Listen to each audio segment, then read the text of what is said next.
₹23 का डिविडेंड, 1:10 का share split और Q3 के सॉलिड नंबर्स। लेकिन असली सवाल ये है, क्या एंजल वन ग्रो से ज़्यादा अट्रैक्टिव स्टॉक बन गया है और क्या यहाँ से नेक्स्ट बिग मूव आ सकता है? इस वीडियो को एंड तक जरूर देखना। तो दोस्तों, एंजल वन ने अपने Q3 के रिजल्ट अनाउंस कर दिए हैं और इस बार कंपनी ने सिर्फ नंबर्स ही नहीं, डिविडेंड और शेयर स्प्लिट दोनों का डबल धमाका कर दिया है। सबसे पहले बोर्ड मीटिंग के दो इंपॉर्टेंट अनाउंसमेंट समझते हैं। कंपनी ने ₹23 पर शेयर डिविडेंड अनाउंस किया है। रिकॉर्ड डेट रहेगी 21 जनवरी। मतलब अगर आपको डिविडेंड चाहिए तो 21 जनवरी तक शेयर आपके डीमैट अकाउंट में होना चाहिए। तो चलिए अब बात करते हैं शेयर स्प्लिट की, जो काफ़ी बड़ा ट्रिगर माना जा रहा है। अभी शेयर का फेस वैल्यू है ₹10। कंपनी इसे ₹1 फेस वैल्यू में स्प्लिट कर रही है। सिंपल वर्ड में समझते हैं, अगर आपके पास एक शेयर है तो वो 10 शेयर में कन्वर्ट हो जाएगा और आपको 9 शेयर एक्स्ट्रा मिलेंगे। टोटल होल्डिंग रहेगी 10 शेयर की। रिकॉर्ड डेट अभी अनाउंस नहीं हुआ है। कंपनी ने बोला है कि जल्दी ही रिकॉर्ड डेट अनाउंस की जाएगी। ये ऑलमोस्ट मैक्सिमम पॉसिबल स्प्लिट है, जिससे लिक्विडिटी और रिटेल पार्टिसिपेशन दोनों बढ़ते हैं। तो चलिए अब आते हैं Q3 के फाइनेंशियल नंबर्स पे।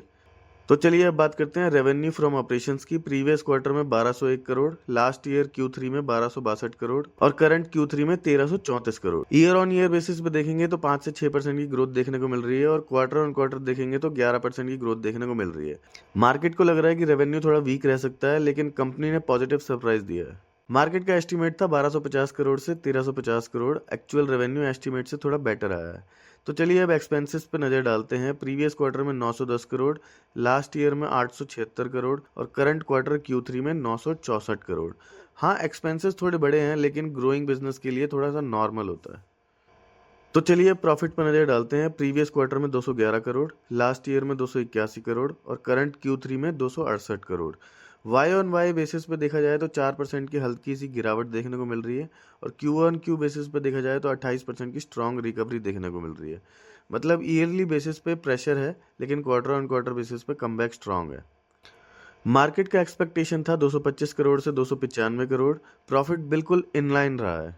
तो चलिए अब मार्जिन्स पर नज़र डाल लेते हैं। लास्ट ईयर में 22.29%, प्रीवियस क्वार्टर में 17.61% और करंट Q3 में 20.08%।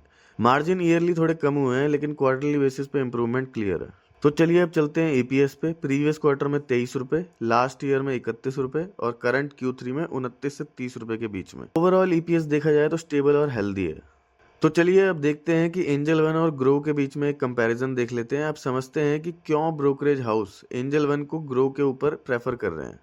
ग्रो का एक बार रेवेन्यू देख लेते हैं। Q3 का 1216 करोड़, प्रॉफिट रहा 547 करोड़, मार्जिन 45% और PE रेशियो रहा 47। Market cap 1 lakh crore.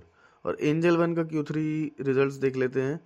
Revenue था 1334 करोड़, प्रॉफिट 268 करोड़, मार्जिन 20% और PE रेशियो 23 और मार्केट कैप 27,000 करोड़। सिर्फ 27,000 करोड़ का मार्केट कैप पर एंजल वन का रेवेन्यू ग्रो से भी ज़्यादा है। प्रॉफिट कम है, मार्जिन कम है, लेकिन वैल्यूएशन काफ़ी सस्ती है।